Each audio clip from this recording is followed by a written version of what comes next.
에베소서 1장 20절은 바울의 기도 가운데 하나님의 역사와 사역에 대해 설명하고 있는 구절입니다. 하나님의 능력이 그리스도 안에서 역사하셨는데 지난주에 우리가 나누었죠. 그 역사를 통해 이루신 사역이 무엇인지 오늘 에베소서 1장 20절 후반부에서 이야기하고 있습니다.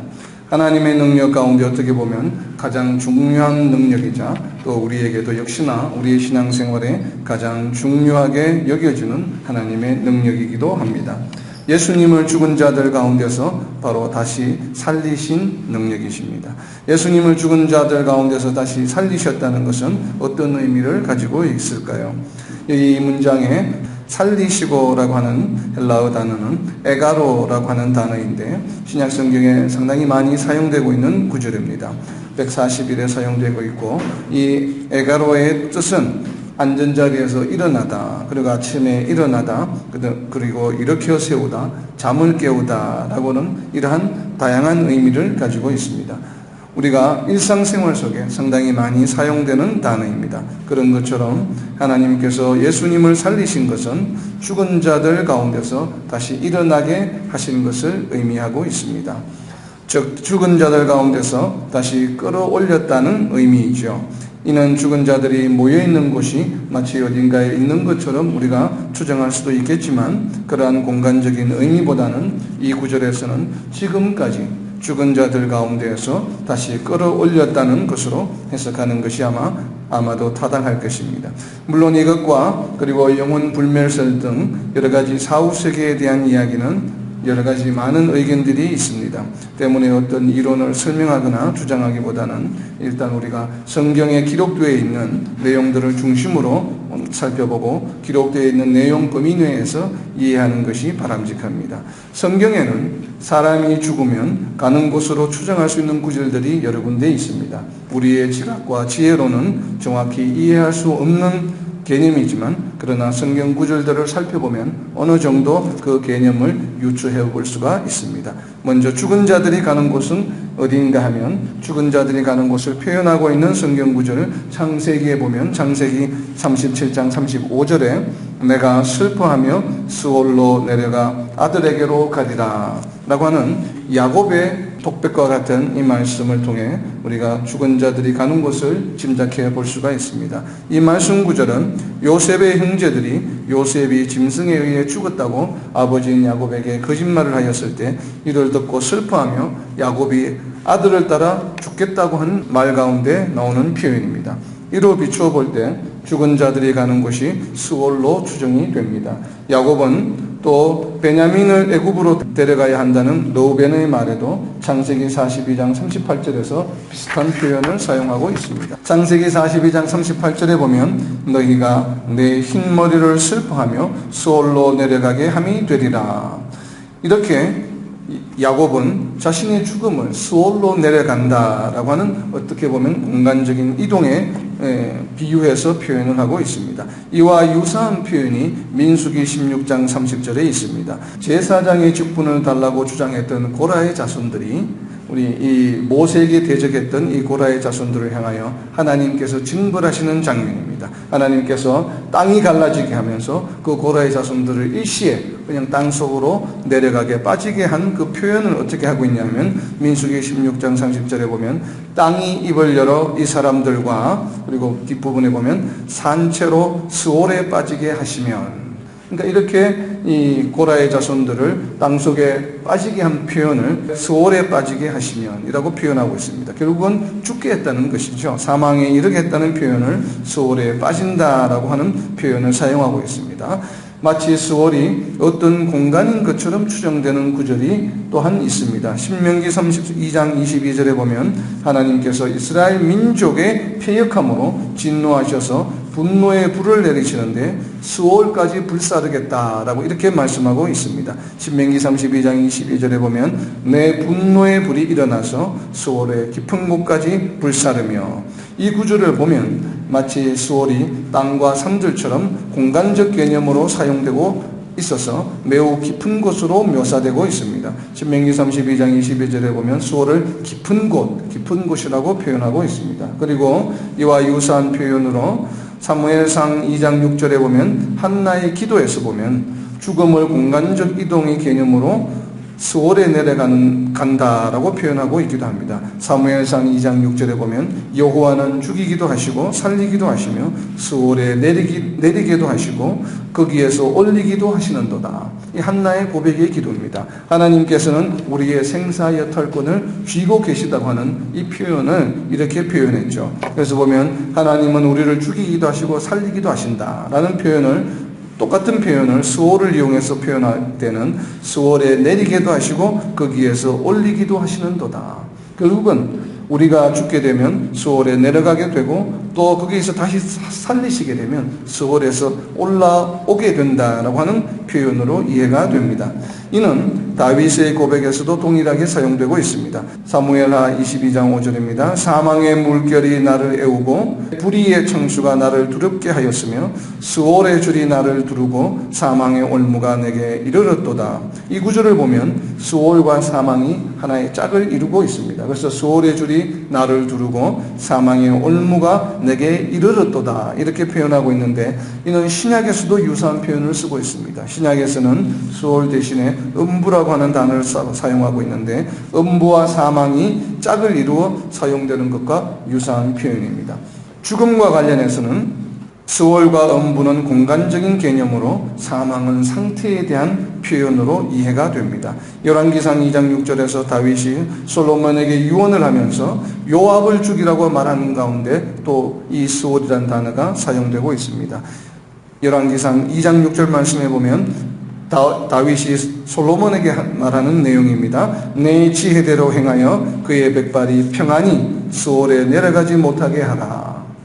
그래서 지금 요압을 죽이라고 유언을 하면서 자기에게 주어진, 요압에게 주어진 수명을 다해서 스올로 내려가게 하지 말고 네가 죽여라 라고 지금 솔로몬에게 유언을 하고 있는 내용입니다. 그래서 역시나 이 표현에도 보면 죽음 사망이라고 하는 것을 스올에 내려간다라는 표현으로 이야기하고 있습니다. 그리고 욥기에 보면 스올은 한번 가면 다시 올라올 수 없는 곳으로 표현하고 있기도 합니다. 욥기 7장 9절에 보면 스올로 내려가는 자는 다시 올라오지 못할 것이오니. 그리고 또한 스올은 공간적으로 매우 깊은 곳으로 표현하고 있기도 합니다. 물론 이 공간적인 개념 또한 우리의 지혜를 벗어나는 것이지만 어쨌든 성경에서 기록하고 있는 것으로 볼 때 공간적인 개념을 갖고 있는 것은 분명한 것 같습니다. 우리가 지금 3차원 세계에서 우리가 생각하는 이런 공간적인 개념은 아니죠. 우리가 하나님이 계시다고 하는 것은 분명히 알지만 우리가 어디에 계신지는 인간의 지혜나 지각으로는 알 수가 없습니다. 이와 같은 개념으로 아마도 3차원 이상의 개념에서 어떤 공간적인 개념을 갖고 있는 것은 분명한 것 같습니다.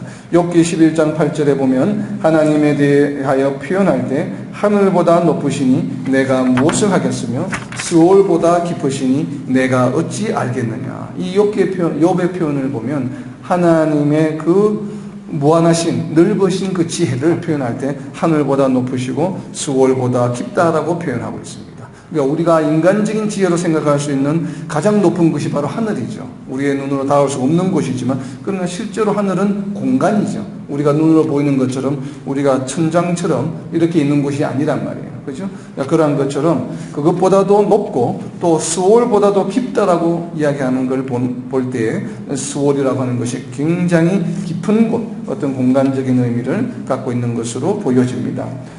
물론 우리가 이 구절을 해석을 할 때는 이 구절을 그냥 단순히 공간적인 개념이 아니라 죽음을 깊은 곳으로 비유해서 얼마든지 또 그렇게 설명할 수가 있죠. 그래서 그러한 방법으로도 해석될 수가 있습니다. 그런데 이러한 공간적인 의미로 사용된 또 다른 구절이 있습니다. 욥기 14장 13절에 보면 스올을 숨기는 장소로도 언급하고 있습니다. 욥기 14장 13절에 보면 주는 나를 스올에 감추시며 주의 진노를 돌이키실 때까지 나를 숨기시고. 지금 욥이 하나님께 이야기하는 과정에서 자신을 수월에 숨겼다가 나중에 또 하나님의 진노가 그치게 되면 자신을 다시 그 숨긴 수월로부터 건져내어 주신다라고 표현을 하고 있습니다. 이 구절은 아마도 욥이 죽어 수월에 두었다가 나중에 하나님의 진노가 그치면 다시 살려주실 것이라는 소망을 나타내고 있는 구절로 해석이 됩니다. 이상의 구절들을 살펴보면 살아있는 사람들이 아닌 죽은 자들이 가는 곳이 수월로 추정이 됩니다. 그런데 죽은 자들이 무엇이 수월로 가는 것일까요? 이 사람이 죽게 되면 우리의 육체는 분명히 죽은 후에 무덤에 묻히게 됩니다. 물론 수월을 무덤이라고 해석하는 경우도 있습니다. 그렇게 주장하는 의견도 있긴 한데, 그렇지만 무덤을 수월이라고 하기에는 방금 살펴본 구절들의 의미를 잘 살펴보면 좀 무리가 있죠. 그래서 이 무덤을 수월이라고 해석하는 것을 받아들이기는 좀 쉽지가 않습니다. 그렇다면 육체가 아닌 무엇이 수월로 가는 것일까요? 그것을 보면 수월은 죽은 자들의 희망이 가는 곳이라고 욥기 17장 16절에서 이야기하고 있습니다. 욥기 17장 16절에 보면 우리가 흙 속에서 쉴 때에는 희망이 수월의 문으로 내려갈 뿐이라고 표현하고 있는데, 여기서 분명한 것은 우리는 흙 속에서 쉴 때, 이건 육신을 말하죠. 우리가 무덤에 묻히는 걸 말하죠. 그때 우리가 흙 속에서 쉴 때에는, 즉 무덤에 묻혀 있을 때 바로 무엇이 수월로 내려가느냐 하면 우리의 희망이 수월의 문으로 내려간다라고 하는 표현을 하고 있습니다. 즉 육체가 무덤에 묻힐 때 희망은 수월의 문으로 내려간다는 의미이죠. 아마도 희망은 하나님께서 무언가를 해주실 것에 대한 소망이겠죠. 즉 하나님께서 다시 살려주실 것에 대한 소망을 위해 수월로 간다는 것으로 해석하는 것이 타당합니다. 즉 이를 위해 수월로 가는 것은 영혼을 의미하는 것으로 추정이 됩니다. 왜냐하면 다윗의 시 16편 10절에 보면 죽지 않고 안전하게 살려주신다는 표현을 보면 수월에 내려가는 것은 영혼임을 짐작할 수가 있기 때문입니다. 시편 16편 10절에 보면 주께서 내 영혼을 수월에 버리지 아니하시며, 다윗의 기도입니다. 다윗의 기도가 하나님께 기도하면서 내 영혼을 하나님께서 수월에 버리지 아니하시며, 또 다른 시편 9절에 보면 시편 30편 3절에 보면 여호와여 주께서 내 영혼을 수월에서 이끌어내어 나를 살리사, 이 또한 다윗의 기도입니다.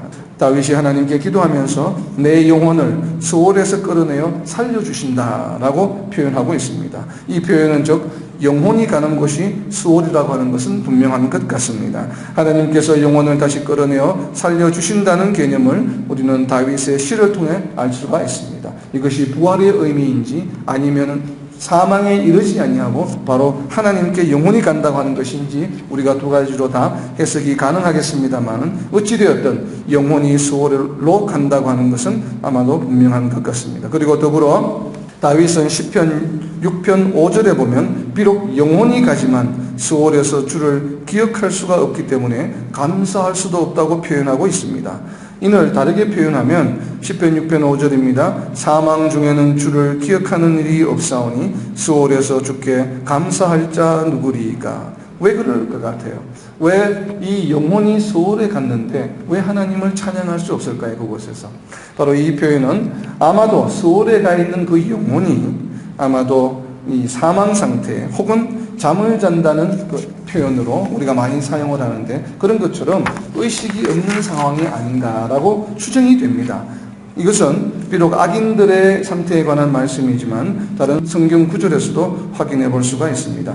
수월에서 사망의 상태로 있음을 짐작할 수 있는 구절이 바로 시편 6편 5절과 유사한 내용을 이사야서 38장 18절에서도 사용하고 있습니다. 이사야서 38장 18절의 내용을 보면 수월이 주께 감사하지 못하며 사망이 주를 찬양하지 못하며 이렇게 구덩이에 들어간 자가 주의 신실을 바라지 못하되, 이 이사야서 38장 18절에는 보면 사망과 관련된 단어가 세 가지가 나옵니다. 수월이 나오고 사망이 나오고 구덩이가 나와요.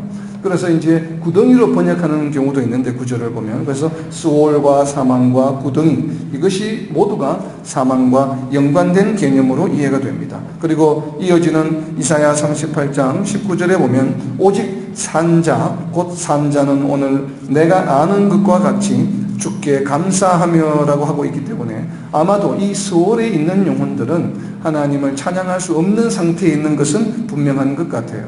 그러면 우리의 영혼이 왜 하나님을 찬양할 수 없습니까? 그것은 수월에 있는 동안에는 사망의 상태에 있든지 혹은 잠을 자고 있든지 의식이 없는 상태라고 보는 것이 맞을 것 같아요. 그래서 하여튼 이것은 어디까지나 우리가 이제 지금까지 살펴본 구절로 추정해 볼 수 있는 우리의 한계이기도 합니다.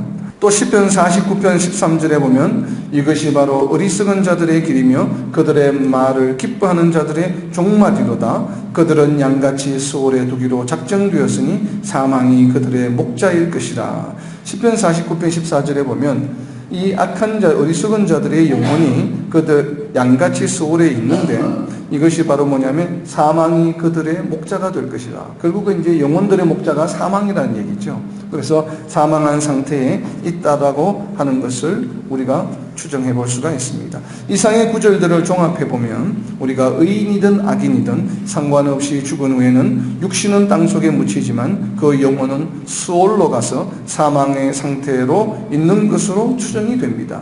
그런데 여기서 이제 문제는 무엇이냐면 다른 성경 구절들을 또 보면 마치 의인들은 수월에서 건져내어진다는 표현을 하고 있는 구절들이 여러 구절들이 있습니다. 그래서 방금 말씀드린 이 내용을 이렇다라고 단정하기에는 또 쉽지가 않습니다. 물론 건져내신다는 이 성경 구절들이 우리가 지금 이 현세에서 바로 죽은 이후에 우리가 건져낸다라고 보지 않고 예수님이 다시 오실 때 건져내신다라는 것으로 물론 해석이 가능합니다. 하지만 그것 또한 우리가 확정할 수 없는 내용이기 때문에 쉽지가 않습니다. 그러면 우선 수월에서 건져내신다라고 하는 표현을 하고 있는 구절들을 먼저 살펴보면 시편 49편 15절에 있습니다. 시편 49편 15절에 보면 하나님께서 영접하여 주셔서 수월의 권세에서 건져내신다라고 고라 자손이 쓴 시에 표현을 하고 있습니다. 이 구절은 수월로 간 다음에 다시 수월의 권세에서 건져내신다고 해석할 수도 있겠지만 그렇지 않고 하나님께서 영접하여 주셨기 때문에 수월로 가지 아니하고 수월의 권세에서 벗어났다라고도 충분히 해석이 가능하기 때문에 우리가 사실 상당히 어렵습니다.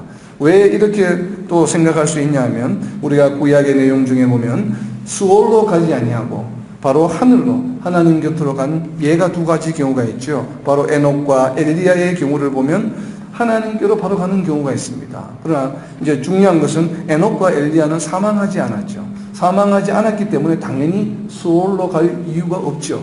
수월은 죽은 자들이 가는 곳이기 때문에 에녹과 엘리야는 죽지 않았기 때문에 수월에 가지 않는 것은 분명합니다. 그러면 어디로 갔을까요? 우리는 하나님 곁으로 갔다고 우리는 믿고 있습니다. 그렇죠? 우리는 바로 에녹과 엘리야처럼 의인도 예수님을 믿는 자들도 이와 같이 수월의 권세를 이겨서 하나님 곁으로 바로 가지 않을까라고 우리는 생각할 수 있는 여지가 충분히 있습니다. 그러나 우리가 여러 구절을 살펴보면 참 단정하기는 쉽지가 않습니다.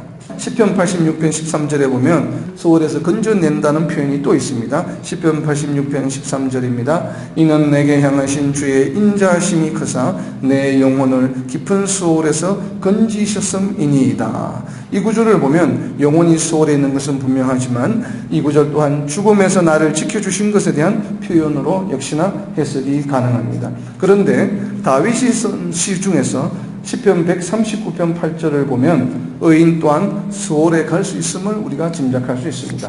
시편 139편 8절을 보면 내가 하늘에 올라갈지라도 거기 계시며 수월에 내 자리를 펼지라도 거기 계시니이다. 이 얘기는 다윗이 수월에 가든 하늘에 가든 하나님의 영이 나와 함께 하신다라고 하는 기도의 고백입니다. 다윗이 죽고 나서 수월에 갔다가 나중에 부활하여서 하나님께로 간다고 또 해석이 가능하죠.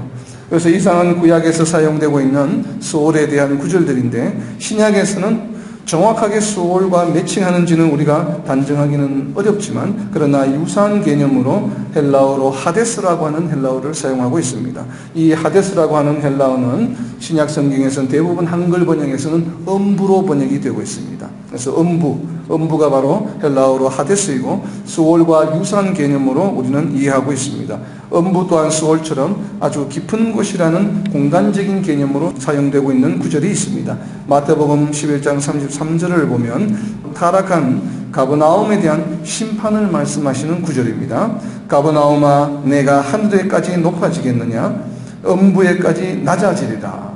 그러니까 이 가버나움이 교만해지는 걸 말해요. 하늘에까지 그 교만이 높아지겠느냐. 그런데 그 결과는 어떻게 돼요? 음부에까지 낮아지리라. 그래서 음부가 굉장히 낮은 곳, 깊은 곳이라고 하는 의미로 사용되고 있습니다. 베드로를 교회의 반석이라고 부른 마태복음 16장 18절 9절에 보면 내가 이 반석 위에 내 교회를 세우리니 음부의 권세가 이기지 못하리라. 이것을 다르게 표현하면 사망의 권세겠죠. 그래서 이 음부의 권세가 이 교회를 이기지 못하리라. 즉 예수님께서 십자가에서 돌아가시고 다시 부활하시기 전까지는 바로 이 음부의 권세, 즉 사망의 권세 아래에 계셨지만 계속 있지 않으시도록 하나님께서 다시 살리신 것을 지금 설명하고 있는 것입니다. 바로 이것은 베드로 예수님의 부활에 관해서 설교한 구절이 있습니다. 그 장면에 보면 사도행전 2장 31절에 보면 그리스도의 부활을 말하되 그가 음부의 버림이 되지 않고, 이렇게 베드로는 예수님의 죽음과 부활에 대해서 설명하고 있습니다. 그리스도의 부활을 말하되 그가 음부의 버림이 되지 않고, 이 말은 예수님께서 십자가에 죽으시고 나서 음부에 가셨다는 얘기죠. 음부에 가셨고 그 음부에 계속 버림이 되지 않고 어떻게 해요? 그 음부로부터 하나님께서 오늘 에베소서 1장 20절에 있는 말씀처럼 다시 살리셨다, 다시 끌어내셨다라고 하는 표현입니다. 베드로가 이렇게 예수님의 죽음과 부활에 대해서 설명하고 있습니다. 이 구절을 보면 예수 그리스도께서 음부로 가셨다가 계속 버림이 되지 않고 하나님께서 다시 살리셨다는 것으로 해석이 됩니다.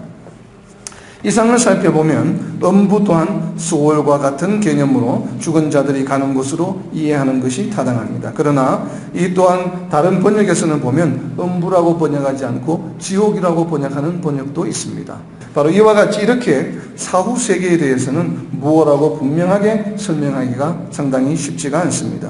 왜냐하면 지금까지 살펴본 음부와 수월의 개념을 가지고 개략적으로 우리가 어떤 그 사후 세계를 우리가 추정할 수 있는데, 이것을 더 혼란스럽게 어렵게 하는 구절이 바로 누가복음 16장에 있습니다. 누가복음 16장 19절부터 31절에 있는 바로 예수님께서 말씀하신, 천국을 비유해서 말씀하신 거지 나사로와 부자의 이야기가 우리를 더욱 혼란스럽게 합니다. 이 에피소드를 보면 죽은 자들이 가는 공간은 동일하지만 그곳은 구렁텅이로 나누어져 있다고 이야기합니다. 또 한쪽은 아브라함의 품, 바로 천사들에게 받들려가는 아브라함의 품으로 묘사되어 있고, 또 그 구렁텅이의 반대편은 바로 부자가 있는 곳으로, 고통이 끊임없이 있는 곳으로 그려지고 있습니다. 그렇기 때문에 어떤 또 신학자들은 그 음부가 죽은 자들이 가는 곳인데 두 군데로 나누어져 있다는 것이죠. 그래서 한 곳은 아브라함의 품이요, 한 곳은 이제 이렇게 고통을 당하는 곳이다 라고 이렇게 이제 표현하시는 분들도 있습니다. 물론 그것이 틀렸다고 우리가 말할 수는 없겠죠. 왜냐하면 이 성경 구절을 가지고 이렇게 음부와 지금 이 누가복음에 있는 16장의 에피소드를 결합을 해서 그렇게 해석하고 있습니다.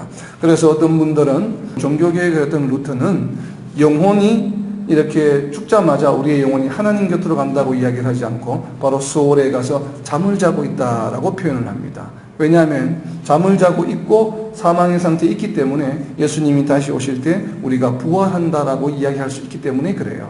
만약 영혼이 계속 살아있다면 부활의 개념이 맞지 않는다고 주장하는 분들이 많습니다. 그렇죠. 영혼이 죽지 않았는데 부활이라는 개념이 맞지 않죠. 그래서 영혼은 그냥 계속 살아있고 우리의 육신만 죽었다가 죽어있는 육신이 다시 살아나서 영혼과 결합하면서 부활한다라고 이제 이렇게 해석하는 경우도 있습니다.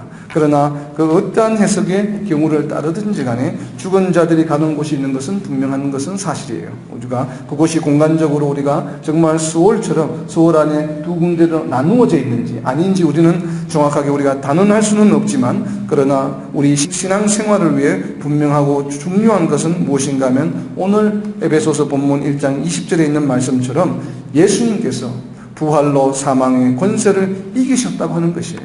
이것이 가장 중요한 개념이에요. 그렇기 때문에 이것은 성경에 너무나도 명확하게 선언하고 있습니다.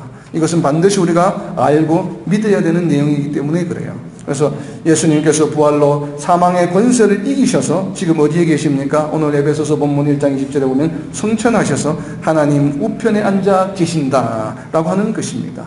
우리의 신앙생활에 가장 중요한 것은 바로 이것이에요. 예수님께서 부활로 사망의 권세를 이기시고 승천하셔서 하나님 우편에 앉아 계신다라고 하는 사실입니다. 죽은 후에 우리의 영혼은 하나님께로 가 예수님과 함께한다고 주장하기도 하고 혹은 스올에 가서 잠을 잔다고도 주장합니다. 하지만 중요하고 분명한 것은 예수님이 오심으로 이미 하나님 나라는 이 땅에서 시작되었다고 하는 사실입니다. 왜냐하면 하나님과 함께하는 곳이 곧 하나님 나라이기 때문입니다. 그러므로 우리는 이 땅에서 우리는 천국의 삶을 살아가야 하는 것입니다. 그래서 빌립보서 2장 12절에서는 우리로 하여금 바울 사도가 명령하기는 work out your salvation 하라. 이 땅에 있는 동안에 너희 구원을 이루라, 구원을 누리라 라고 이야기하고 있는 것입니다. 그리고 또한 성도들은 예수님이 다시 오실 때 하나님께서 예수님을 죽음에서 다시 살리신 것처럼 우리를 다시 살리셔서 하나님과 함께 하도록 하신다는 명확한 사실입니다. 이것은 계시록 21장 3절에서 하나님의 장막이 사람들과 함께 있음에 하나님이 그들과 함께 계시리니, 그리고 또 그때에는 계시록 20장 14절입니다. 사망과 음부도 더 이상 존재할 필요가 없어서 불못에 던져지게 된다고 하는 사실입니다. 이것이 우리의 소망이요 구원인 것입니다. 말씀을 맺습니다. 비록 여전히 우리는 우리의 지식의 한계와 우리의 지각의 한계로 인해서 사후 세계에 대한 정확한 이해가 부족하지만, 그러나 중요한 것은 우리는 예수님을 믿음으로 영생을 소유하게 되었고, 예수님이 다시 오실 때 부활하여 하나님과 함께 영원히 거하며 하나님을 찬양하며 영생의 기쁨을 누린다고 하는 사실입니다. 이러한 소망과 확신을 가지고 이 땅에서도 나와 지금 함께 하시는 하나님으로 인해 천국의 기쁨을 누리는 삶을 살아가는 저와 여러분이 되시기를 예수님의 이름으로 선포합니다.